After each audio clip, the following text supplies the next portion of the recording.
levelling up has been its number one domestic policy issue.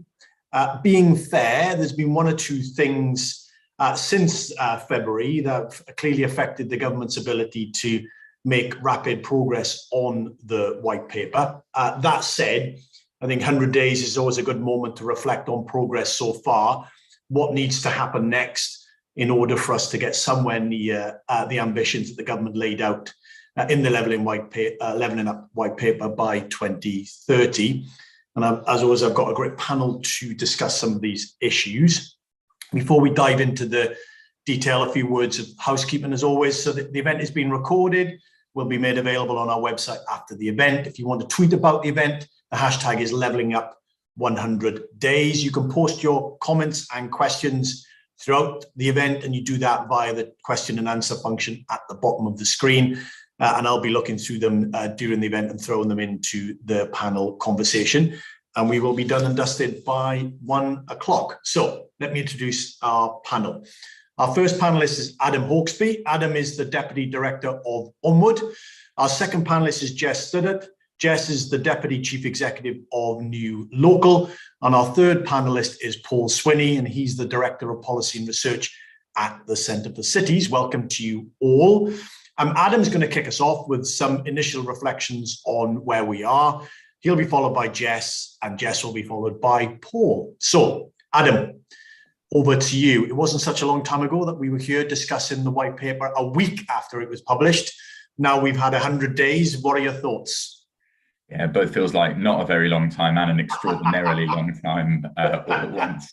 So I think, if you were a civil servant being asked this in front of a select committee, you'd probably say something like, it's a mixed scorecard, or it's a kind of a complex picture. I think ultimately there are some good things and some bad things that have happened, and we can get into those in some detail. The cost of living crisis has made things much harder. There's been lots of coverage of this. A key driver of that, clearly, energy. We did some kind of number crunching. 3/4 of the priority areas for levelling up have higher than average levels of fuel poverty. Stoke, where the cabinet was last Thursday, has 2/3 above that average, 4 times an area like the City of London in terms of fuel poverty. So that's going to have a really bad distribution or kind of spatial impact on some of the metrics that the government want to turn around. And the cost of living crisis is one thing. The war in Ukraine, obviously, another. Difficult, both because of how it impacts on cost of living, but also in terms of government capacity and focus. And even within the Department for Levelling Up, the fact that they are leading the Homes for Ukraine programme, it's a very practical point, but takes a huge amount of ministerial time to lead something like that, which is time they can't spend engaging with other departments to try and push forward the agenda. So cost of living, Ukraine, big distractions, right? The government are focusing on them, but the big distractions. So what have government done? So very quickly, the stuff on the way the government works, we've seen some progress on that. So the adverts for the Levelling Up directors, I thought actually were quite impressive. I was really worried that they were going to become just another wonky civil service thing. The fact that they were, well-paid roles, clearly looking for people outside the civil service from areas that were going to do things differently. I thought that was impressive. The missions being enshrined in statute, we can get into a bit about how they've been enshrined, but at the very least, there is an effort to enshrine them. I've got no doubt there would have been voices in government not wanting to do that. So some of that is good, but the test was really, would all of government start acting differently and reorient themselves towards tackling regional gaps and wedding themselves to levelling up? And I'm not sure we've seen the sort of whole government joined up thinking that we want to. There are really minor examples of that, like the Treasury Spring Statement, barely mentioning levelling up as an agenda, but also, as you see the drip through of bills in the Queen's speech, it doesn't necessarily scream that every department is thinking, what can I do? What's the contribution I can make to closing those regional divides? So clearly more to do on that whole government agenda. And then quickly on policy. So we've seen some stuff that's probably not fantastic. I think the announcement of the Shared Prosperity Fund was at best underwhelming. Quite a lot of back and forth on whether the amounts would match what had gone before. We can get into that if we want to. I think ultimately a bit of a wash, but not exciting. On devolution, I actually think there's been a lot of really interesting progress. I hope we can get into that. But when I've been chatting to leaders in local areas, they've been saying that there have been all sorts of sessions with ministers and officials to really accelerate that. So I am confident that stuff's moving forward. And little things like, I think the compulsory rent auctions, trying to get vacant high street units into use are a cracking idea. I would like to have a back and forth on that. It's not going to be the thing which fundamentally changes the productivity in our country, but it is going to be a down payment on levelling up that gives the government some more space to act. So some good stuff, some bad stuff. I think the key with this is going to be where politics lands, because there are two arguments about how you retain voters in the North and the Midlands. One about levelling up material welfare, how do you make these areas better? And another that focuses more on values, on culture and some of the culture war stuff. And I think if the government lean too far towards the latter, they're in trouble, and we're really arguing they should lean on the former. So I'll pause there, but lots of stuff keen to get into. Brilliant, thanks, Adam. A good kind of mixed scorecard, sort of a emphasis at the beginning, and there's some, as you say, making progress on it. To come back to maybe get your thoughts and Jess's and Paul's on why we've seen some progress on some things and not progress on another. What might that tell us? But Jess, give us your initial reflections on the white paper and where you think we've made some progress, or maybe where we haven't. Thanks so much, and thanks very much for asking me to be part of this. I agree with much of what Adam said. I just wanted to sort of frame my comments, I guess, in three kind of key tensions that I see within the levelling up agenda, which I think kind of played themselves out in the white paper, but I think we're seeing them kind of manifest in the first 100 days. The first tension is whether levelling up is a policy or whether it's a shift in governance and how we kind of run our country and how decisions are made. And obviously it was initially billed as this kind of cross-government role that Michael Gove would have, and the white paper talks a lot about systems reform and the ambition there, obviously, to be welcomed.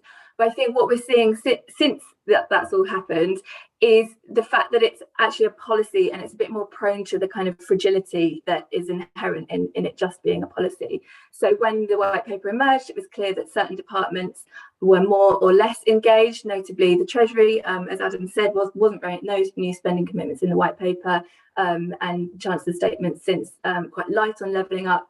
I think health is a really good example of where there's a very mixed picture coming from government.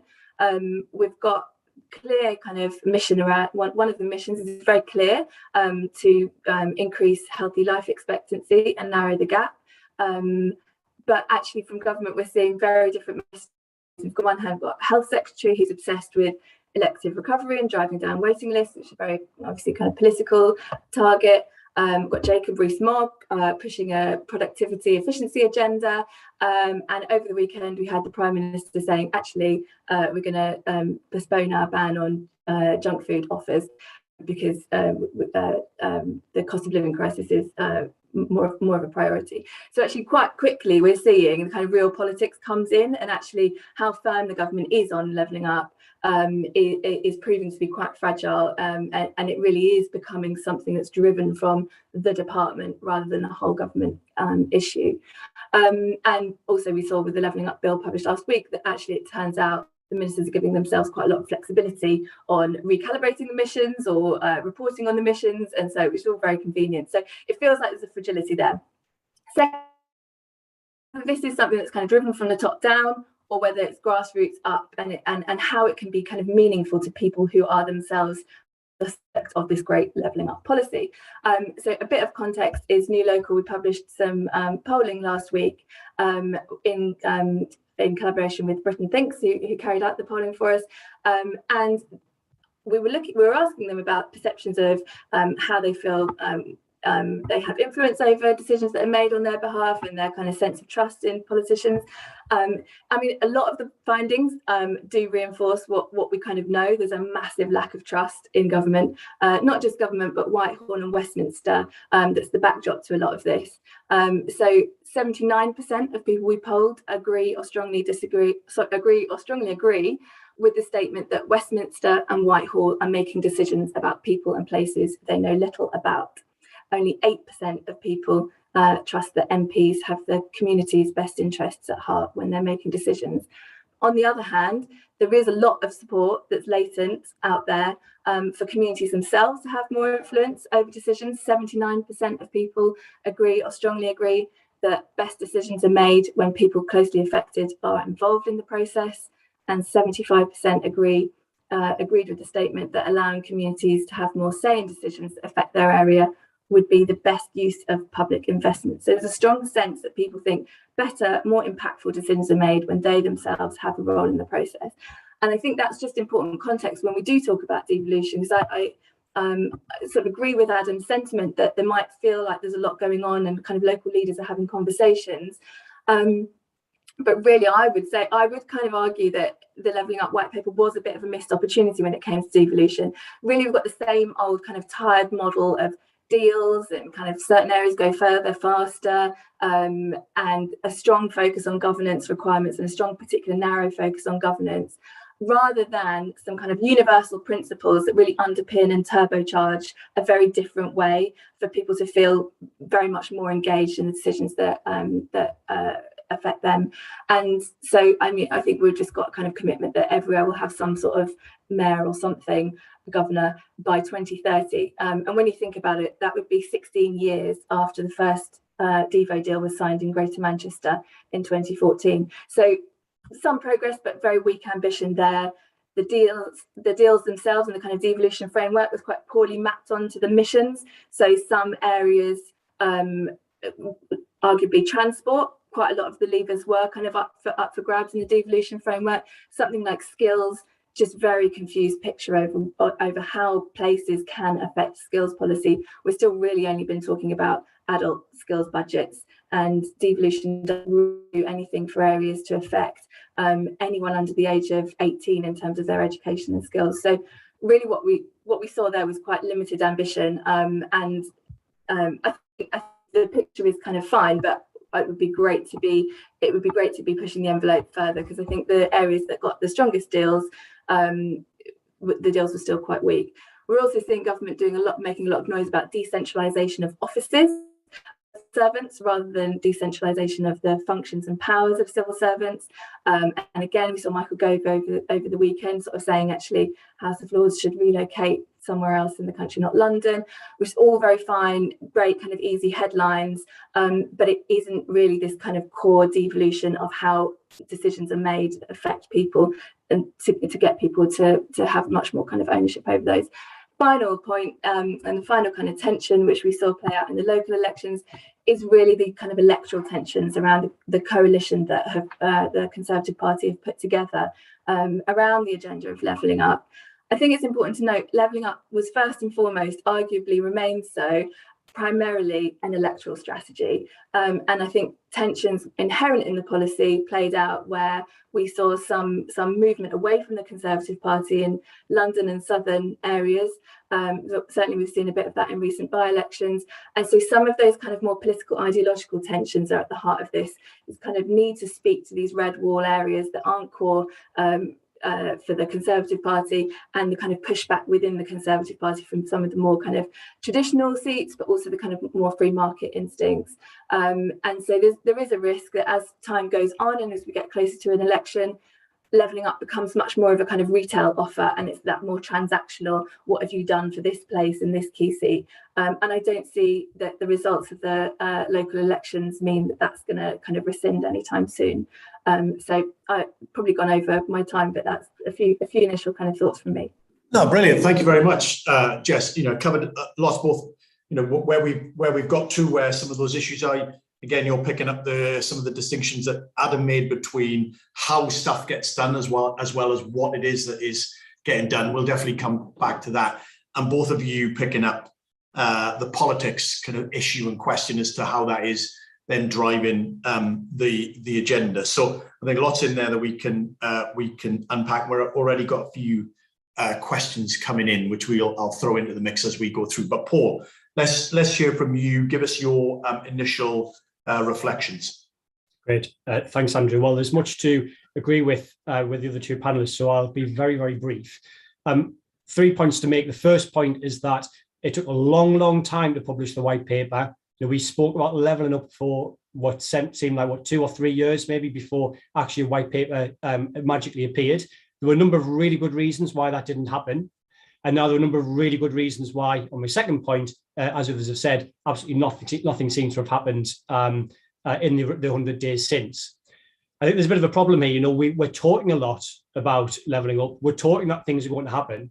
I think in the recent announcements, the government have even promised even more about what's going to happen around levelling up, but haven't actually started to deliver anything yet. So it's like, we haven't delivered anything yet, but here's some other things we're also going to do, which I think then brings me on to the third point, which is the next election now isn't very far away.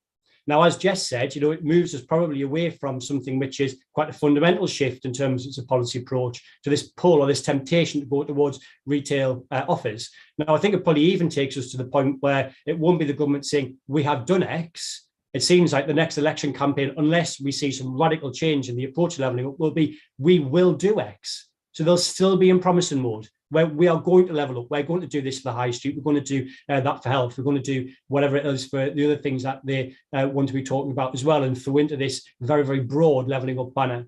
And I think the concern now is that, we've lost a whole parliament.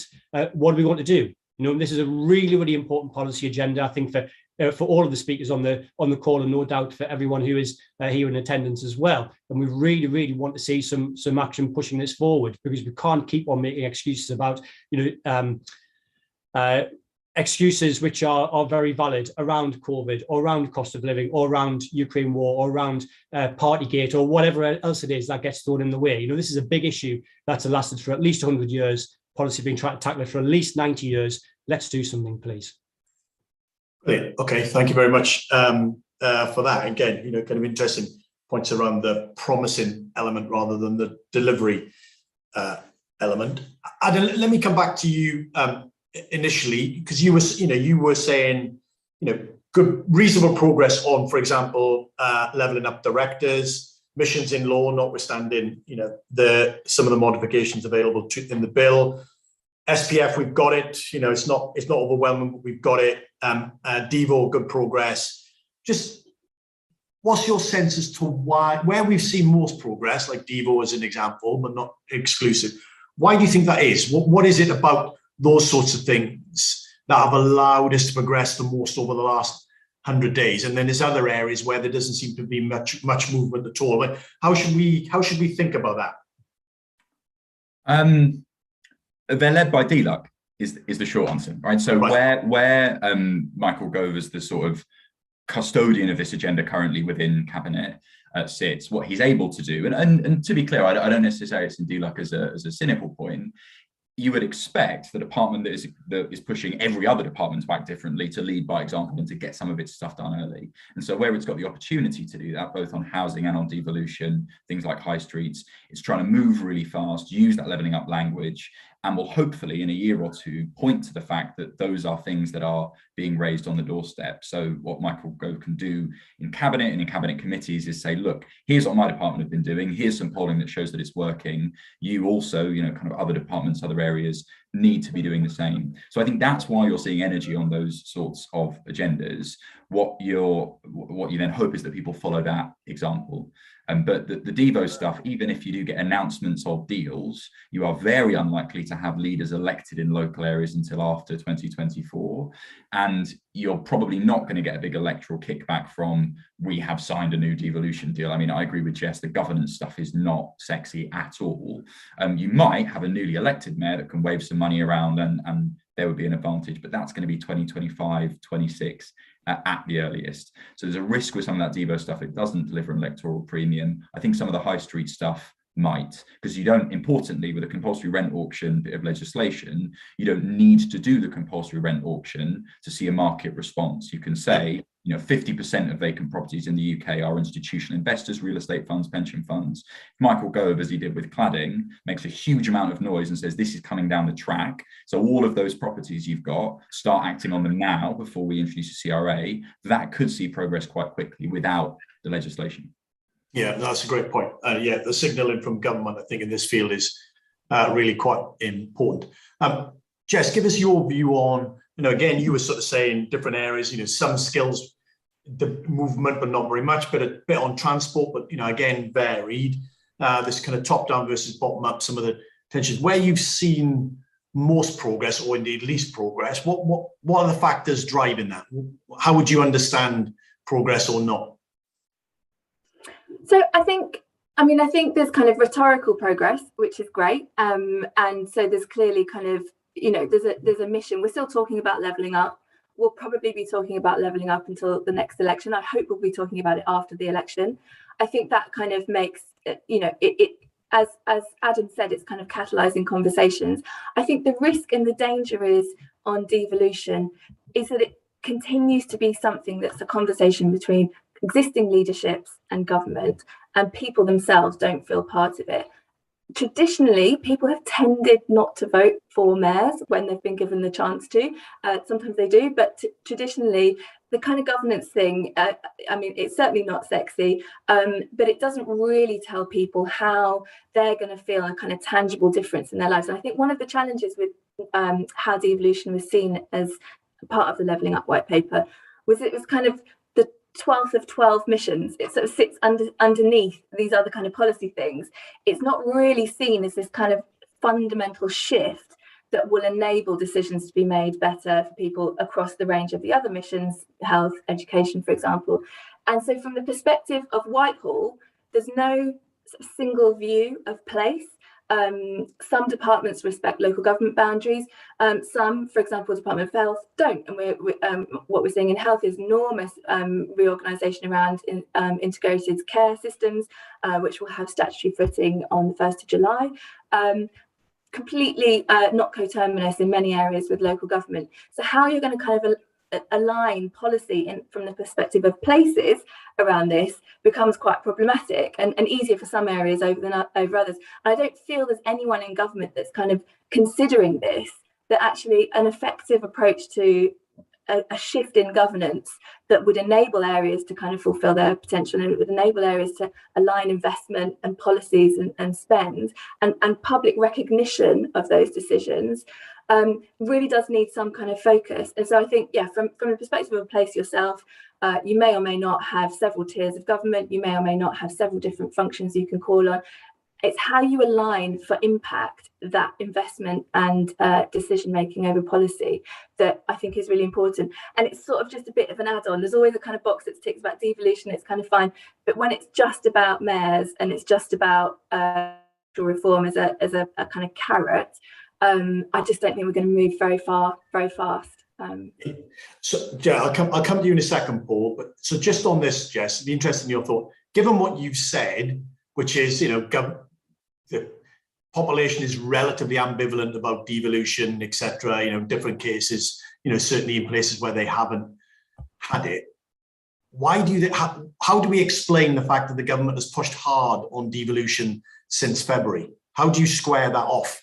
In the sense, if the public is not interested in it, and politics is a very kind of predominant thing, why is it the government has pushed hardest on devolution when actually the population doesn't really care about it? I think the public aren't particularly interested in the government's policy of devolution. I don't necessarily think the public aren't interested in having more power over their lives and having more kind of efficacy and more influence over how decisions are made.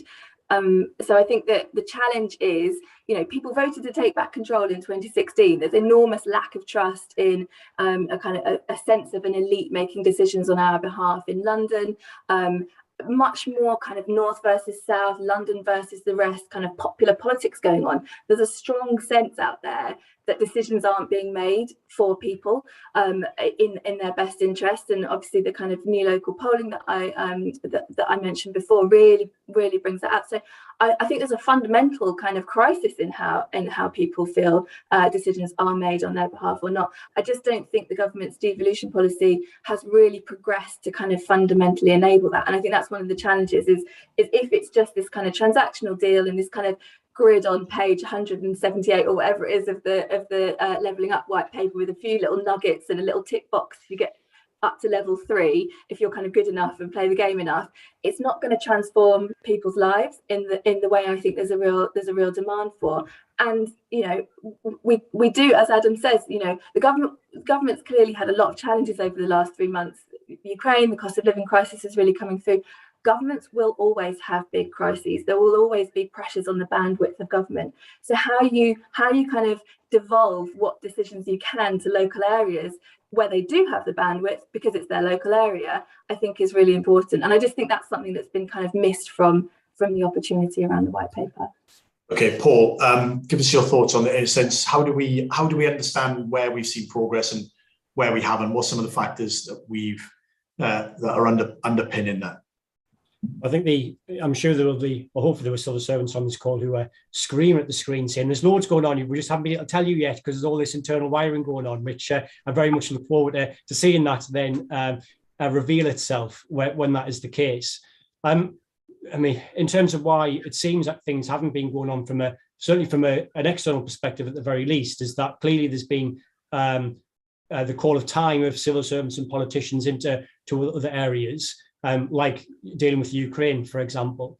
But also, I think there's clearly been a squeeze of the ability of the government to make positive policy announcements where they may well feel that they're going to get some votes by making that, because Partygate has been so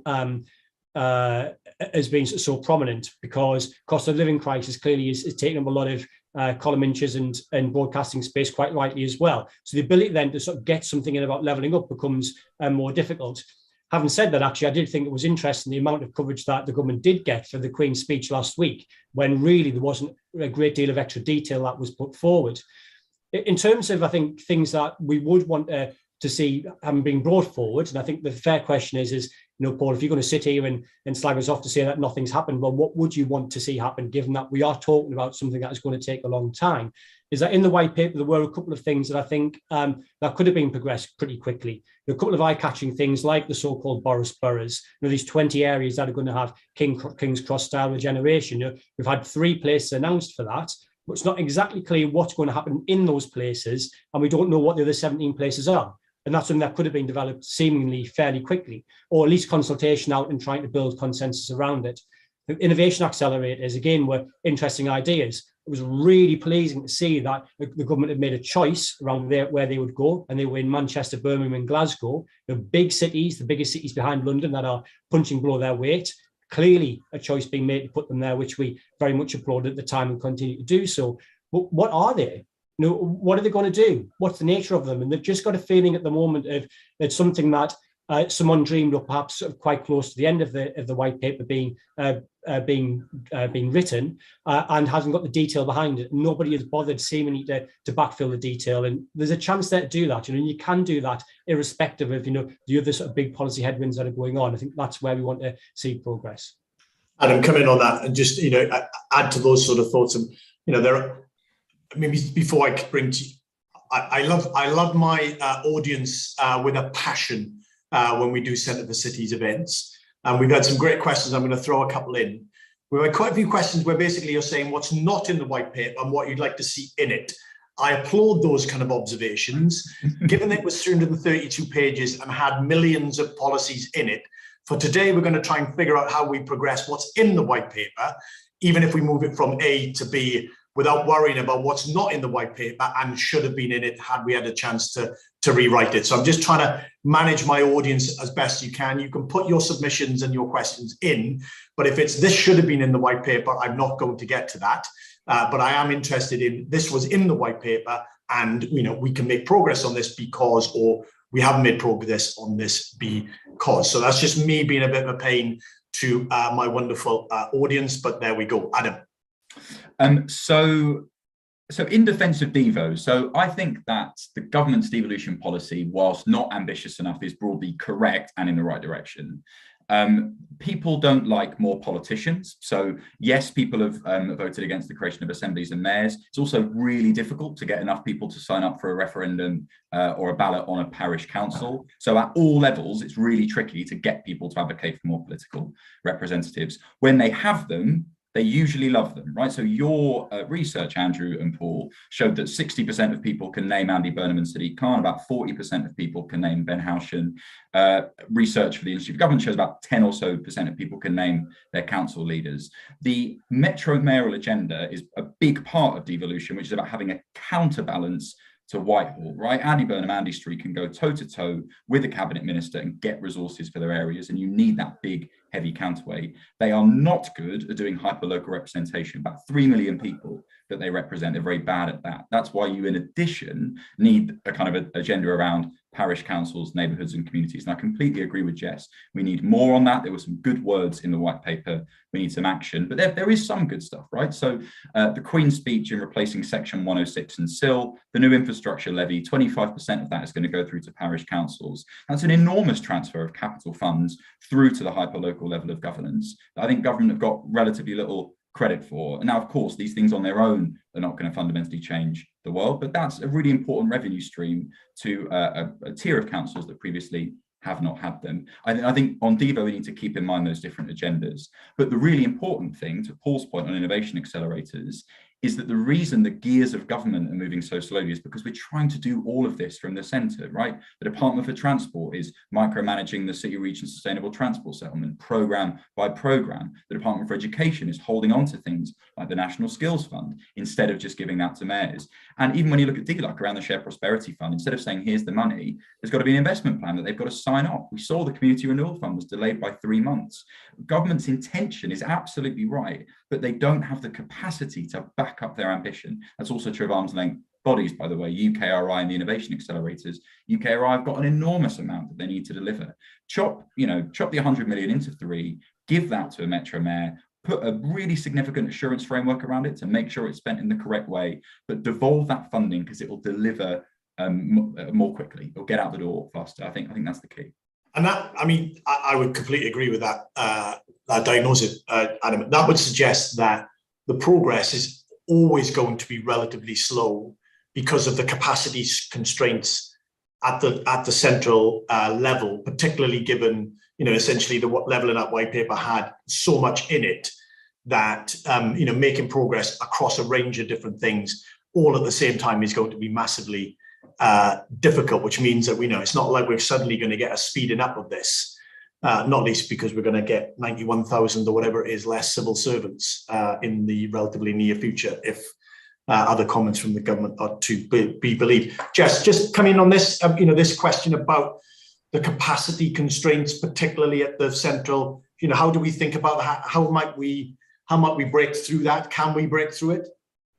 Yeah, I mean, I do actually agree with a lot of what Adam just said, and I think just to kind of build consensus on what you can do with what's in the white paper, I think the capacity constraints and the kind of the bandwidth, which, as I say, always, national governments always will have kind of international situations to respond to, kind of global economic headwinds to respond to. The capacity constraints of national government are a reason to move faster on devolution. And I guess, if you would arguably to do one thing quickly, would be to get every area to level 3 ASAP. Like, I don't know, in a year. Just give people the power and control, just let go, and then we can start talking about the next bit. But if you're constantly saying, kind of there's a couple of trailblazer areas and everywhere else to start conversations about this, I agree with the point that from the perspective of Westminster, what is local? Who do they talk to? Talking to Andy Burnham is easier than talking to a load of authorities that they probably can't even name in places that they don't know.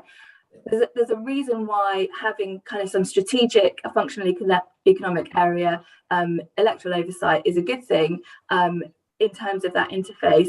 What we've really got to focus on is getting the civil service, their mindset to shift. Some functions that are devolved need to stop being pursued at the centre. They need to be respected as devolved functions. Devolution can't be seen as the preserve of one Whitehall department. It has to be, Treasury has to buy in, cross-government has to buy in. And so I think what we need to see is a kind of that mindset shift coming from the centre, that we are now a more devolved nation, and what that means. Obviously, it's very hard when, over the weekend, the government embarks on an attack of the civil service profession as a whole. Not going to help bandwidth, not going to help delivering any strategies that you want. Strange politics and strange positioning to attack the very people you want to deliver your policies. So this is what I mean about it being a kind of a policy rather than a governance shift. Yeah. As a policy, with the status of just a policy, it's very prone to fragility, it's very prone to other headwinds, it's very prone to suffering from bandwidth.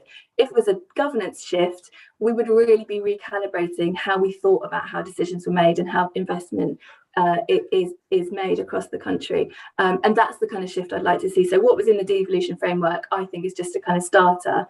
Let's shift it and then move the conversation on. Yeah, that's a great point. Paul, to what extent do you think progress has been hampered or not by a lack of kind of significant resource allocation, money allocation?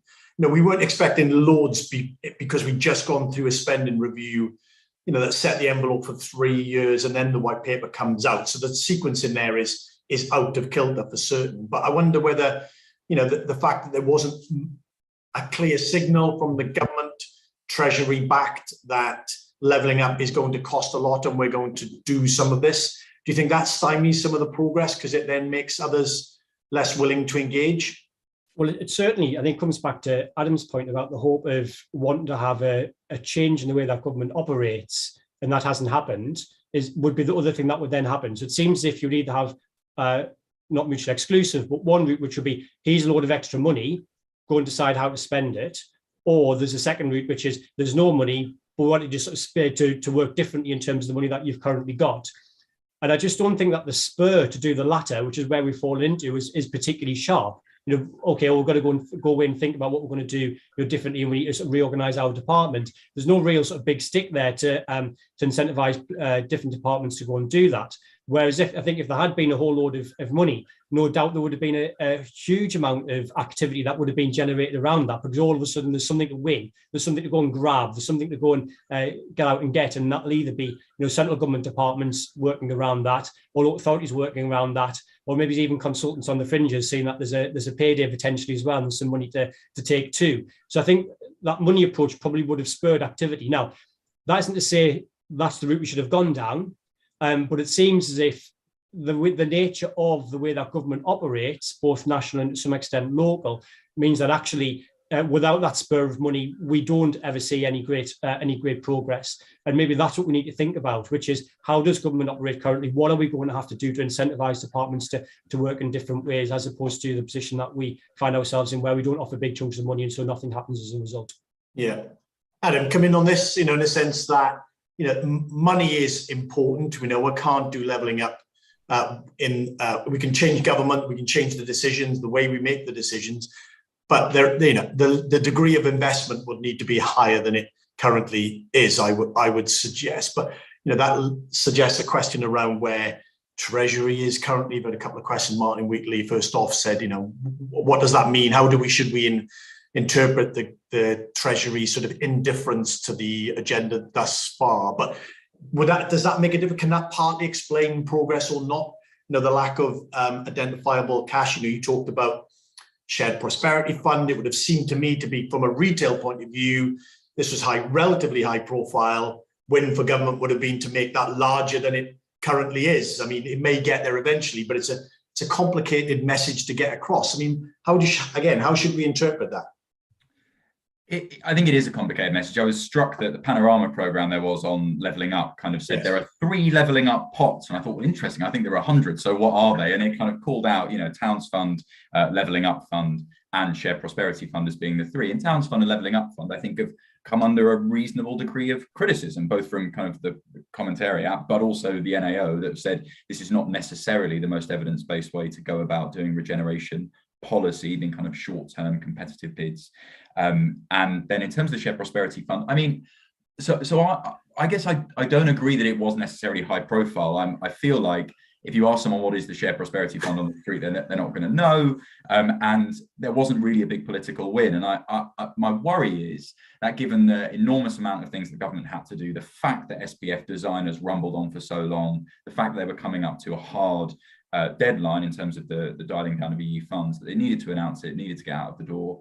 And for understandable reasons, it reverted to a more traditional approach to how some of those funds are used. I actually think a lot of these eye-grabbing funds are unlikely to work. The key thing and all the focus groups we've done, we've over the last couple of months been in Oldham, Walsall, South Tyneside. When you ask people what does levelling up mean and what do you think levelling up will look like in your area, they talk about the state of their town centre and their high street, the cleanliness and the upkeep of the public realm, antisocial behaviour and safety, and things like sport. They say that ultimately my area feels rubbish, and they talk about the plight of Oldham or Bury or Derby FC. So those things aren't going to be solved by having a big pile of cash. They're also not going to be driven by the centre. They're going to have to be new forms of partnership between the centre, mayors, local authorities, probably members of parliament as well, in a sort of supporting role to try and get some of those things done. And that's where the political premium is going to come from. I don't think people on the doorstep are going to point to cash. They're going to point to buildings or cleaner high streets. Yeah. Jess, come in on that. I mean, in the sense that, money's important to a degree, but there's other stuff going on. It's very much part of your agenda around, community engagement, bottom-up engagement, finding solutions that matter to the locality. How should we think about that agenda now moving forward? Well, look, can I make a really boring point first? No, you can make as many boring points as you want.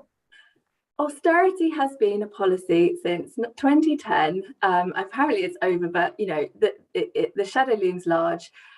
A lot of the kind of decline in high street regeneration, these kind of investment in place angles, really can be traced back, I would argue, to the massive squeeze that there's been on local authority budgets, the massive rise in demand for statutory services like social care, adult social care and children's social care, which consume an ever-growing proportion of local authority budgets. So a lot of the new funds and new investments that are part of these kind of new funds under levelling up really is just giving back in another form some of the funding that's been taken away from local government in the first place, apart from they've got to competitively bid for it and be picked as a winner from government. And it seems that it's become a substitute for just the basic principle of sufficiently funding your local area. It's not about funding councils, it's about funding communities. And that's just a kind of challenge to me when I kind of see what's in the Levelling Up white paper. Of course, it's a big focus on kind of big funds and investments and particular areas being chosen for those funding streams. But we just need this kind of basic core principle that discretionary spend is what has been squeezed over the years. So sometimes I feel slightly kind of like, of course people care about their high streets, but that was one of the knock-on effects. And you can't get, you're not going to sit in a government department, whether you've relocated people from London to Wolverhampton or Darlington, making decisions over every high street in the country. It really is a devolved matter. And one of my favourite things to do when the white paper came out was kind of pick these kind of micro things that the Levelling Up white paper was going to do. One of them was kind of reviving grassroots football pitches. I mean, great. Are you going to do that from the centre? So yeah, of course. So some of this funding, the Treasury, the bigger point about funding is the Treasury still has this kind of cost-cutting efficiency mindset. And the challenge is obviously the enormous public expenditure that's happened over the pandemic, the enormous kind of cost of borrowing and everything. We're going to kind of switch back to this kind of Osborne economics kind of sense that we need to kind of cut, salami slice, reduce budgets, but actually at the same time, when we've got these different kind of centrally driven funds, the job of local government is increasingly going to be turned into bidding for these funding streams rather than facing out to the communities, which is obviously the first point of your question, Andrew. A big part for me about devolution is how do you make sure the most important relationship is between communities themselves and their localist form of governance that they can kind of have FaceTime with, that they can interact with, that would be more meaningful to them. So yeah, there's just a slightly frustrating backdrop with this kind of funding question, because I think we're solving some problems that we know how they were created in the first place. Okay, no, that's a very good point, fair point as well. Paul, let's just turn to think about, we all want the Levelling Up agenda to succeed. We've talked about this before in a sense. I think we are completely in agreement that that it's better to have the agenda with us than not. As imperfect as it may or may not be, still better to have one than not. And so government should be congratulated on having that. We encourage the opposition, current opposition, to get on board and make a pitch to make a better Levelling Up agenda rather than different agenda, which will only confuse, I think. That said, and in that kind of constructive way, what is it that what would we advise or help or suggest government does now to make some progress, and how can the broader kind of community help in making progress on it as well? It's a big question, but just give us, your kind of initial thoughts on that. So I'll give you three things on that. So the first one is a plea not to confuse the cost of living crisis with the levelling up agenda. Like Adam said at the start, there is crossover, and quite large crossover between the two in terms of the geography. But clearly the issues are, while related, they are separate. And hopefully cost of living is going to be something which is fairly short run, let's see, but may well require a number of fairly specific, fairly short run policies in order to deal with that. Whereas the levelling up agenda is something which is, very, very long run in its making and will require a long-term policy response. And I think if levelling up all of a sudden sort of morphs into dealing with shortish term cost of living challenges, while with the challenges there we definitely need to deal with, it will derail the levelling up agenda. And so we've got to make sure we keep those two things separate. Second point is on those policies I mentioned earlier, where I think there is the ability to communicate progress and show that there has been progress and show that some homework is being done, show that. So that is around the so-called Boris boroughs. It is around the innovation accelerators. I noticed that Jen Williams had said in the comments that progress behind closed doors has happened, which is great. But I think my point is that there isn't necessarily the communication of that, which means that we're just in a vacuum of no information at the moment. Some of that you can't share, but surely some can be shared. And the third one then is around trying to make progress with devolution. And so again, some of this is going to be long-term in its nature, but I think there are things that government can be saying around progress there that haven't been said. And you could do all three of those things in the next 100 days, so that 100 days even further, even closer to the next election, we can at least say that something has happened in the short term, balanced with clearly some of this stuff is going to take, not just this parliament, but into the next parliament too.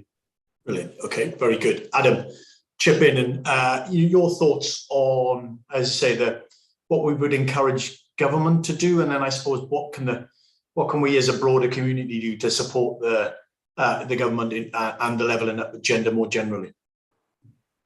I am worried that the levelling up agenda is becoming effectively an agenda about redistribution and about rebalancing what we have in the UK economy currently. And we do not have the growth levels in order to just redistribute. Growth levels in this country, 2008 to about 2018, were about 0.2%. Our productivity growth, it's about a quarter of the G7 average. We need the levelling up agenda to be a kind of boosterish, forward-looking agenda about how we restore growth to the UK economy. And that doesn't mean changing the levelling up agenda. Those narratives are in there and have always been present. But we need to focus on how we boost productivity, bring sort of green jobs and industry into parts of the Midlands and the North, and be stretching every sinew in order to do that. Because the story of the UK public policy at the moment, I think, should be defined by that growth challenge, from which the resilience of the population, the effectiveness of our public services, those things stem. And the fiscal conservatism of the Treasury stems from that very low baseline growth rate. So we need the levelling up agenda to be once again about how do we kind of turbocharge the British economy, stop it flying on one cylinder, and that being London, and get it back about restoring growth and boosting productivity. Because if we don't, and if we have a sort of limits to growth type approach to this, where we say actually what we need to be doing is focusing on other things, on redistribution, then we're going to lose the argument with the Treasury. I would argue lose the argument with the public, and I think lose in public policy terms overall.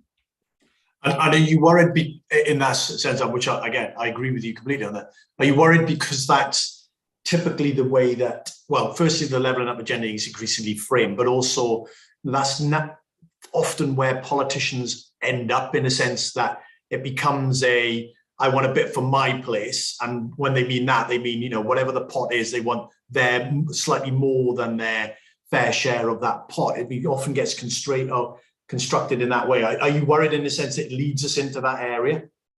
I think it's just how you emphasize the argument. There was always a kind of political, moral, economic case for levelling up. The political one we've talked about, there are a certain number of votes we need to win. The moral one, it's unjust that we have the level of inequality we do. But the economic one was saying that even if you put aside those two elements of the case, we cannot grow in the way we currently are. There's all sorts of OECD evidence that proves that countries that are more decentralized have high levels of GDP growth. Philip McCann's done loads of work explaining why that is in terms of the ineffectiveness of coordinating policy at a national level. So my worry is, if you're an MP for Barrow or for Burnley, you should be saying to the government, you need to invest in my area and bring jobs here because it's how UK PLC wins, not necessarily saying because it is the just thing to do. Because we get closer to an election, we're going to get into brass tacks, and that economic growth argument, I think, is the one that's going to cut through. Very good. Okay. Jess, similar question to you, I suppose. Think about how we support and encourage the government to make movement on the levelling up agenda, and particularly, again, what we can more broadly do to support them in doing that.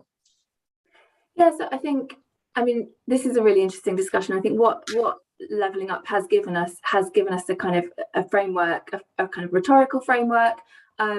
This is how we talk about poverty and inequality now, which is a good thing in terms of it potentially cuts across a lot of different government departments. There's now a framework there. There are now some missions to be judged against. So I think holding the government's feet to the fire is really important.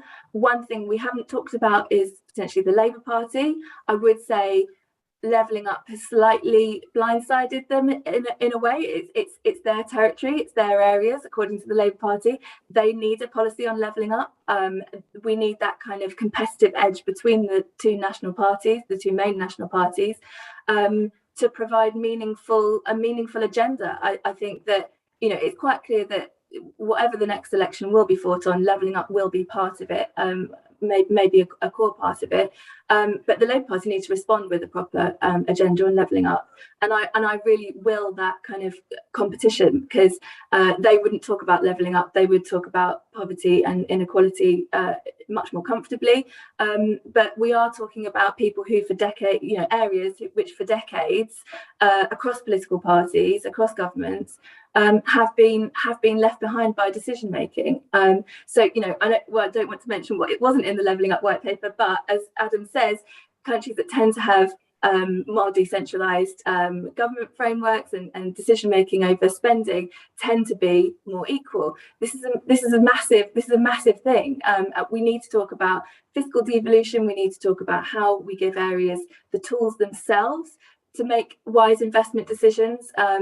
If it's only ever going to be about national government picking areas and picking winners and picking little bits that it's going to inject little bits of funding for, that we're always going to be kind of one step behind, and we're really not going to see that kind of structural shift. Of course, we're not going to see that structural shift in 100 days, but we do need to start really latching on to what we've got from the framework, what we've got in the levelling up bill coming forward, to really kind of push the envelope on it.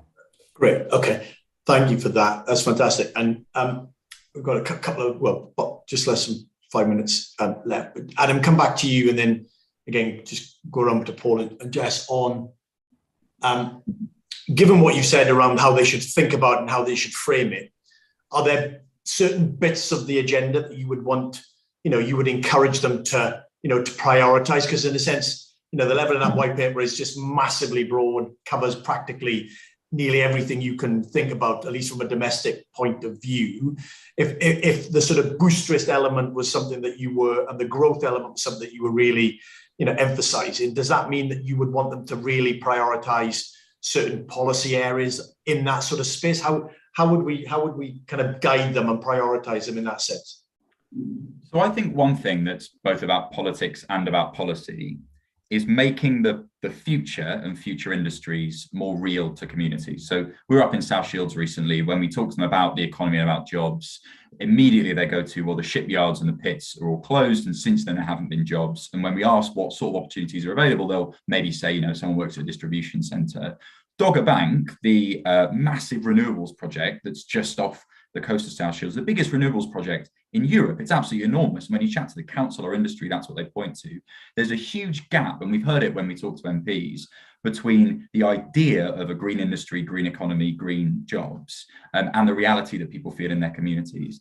There are sort of political and policy mechanisms to close that. So we did a report on the apprenticeship system recently. How can you make colleges and firms work more closely together on new technical qualifications to increase the pipeline? How can you encourage green firms to sponsor civic activities like town markets, etc.? These things as individual interventions, again, aren't going to change the world, but together they point to the future and a set of future jobs and a future economy. If you do some of that, here's what the future looks like, alongside getting some of the present stuff right. So high streets, town centres, you do that in partnership with local authorities and others. That's the sort of thing that might get you over the line at an election. And I say that for both parties. So the Labour Party could also do a good job at saying, here is our vision for the future of the economy. It's that future facing stuff that I think is going to cut through. We need to tie that with the levelling up language. Brilliant, very good. Jess, your thought on that, in a sense, to get the bigger picture that you were talking about, but then are there certain bits of the policy agenda that you would want to encourage them to, they could push further on to make some of that progress, given the big vision you have? Yeah, and I mean, I think it's a hard one, because it's really, to be a kind of electoral purist and a realist, you need to make progress on the things that you can see and touch and feel, and the investments that you can kind of point to in the shiny new buildings. The harder work, but for me that means the more urgent work, is the bits around the Levelling Up white paper that are investing in people. People are more complex and messier, and you can't kind of point at them at election time and say, ta-da, but investing in skills, investing in people's education and capacity to kind of access better jobs, rather than just jobs kind of being plonked into an area and outsiders coming into an area. This sense that people in too many communities they feel they need to get out to get on, is one of the kind of key, like, intangible outcomes of all of this that would be really meaningful to a lot of people. But that does require some investment that you can't that isn't a retail offer, that is to do with welfare spend, to do with how we're investing in people's people in the future.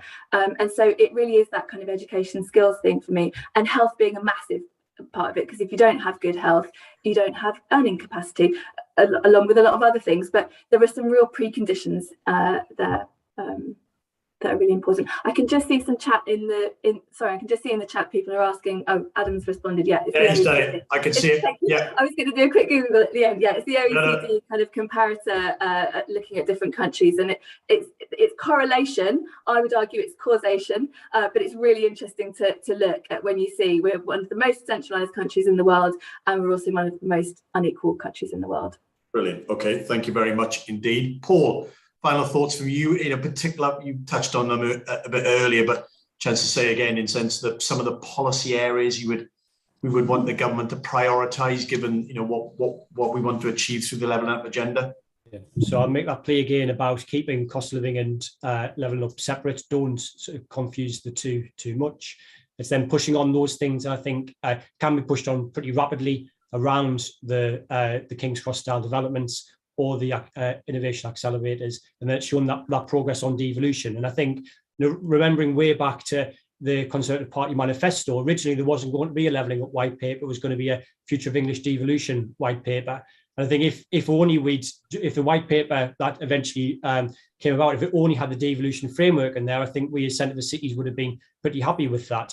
And we want to see development of that now, and getting those places up to level 3 and get them to put that in place. It probably is also worth saying, Andrew, it's fantastic the array of accents we've had here today, and we haven't even got Michael Gove on the call, so I really enjoyed that too.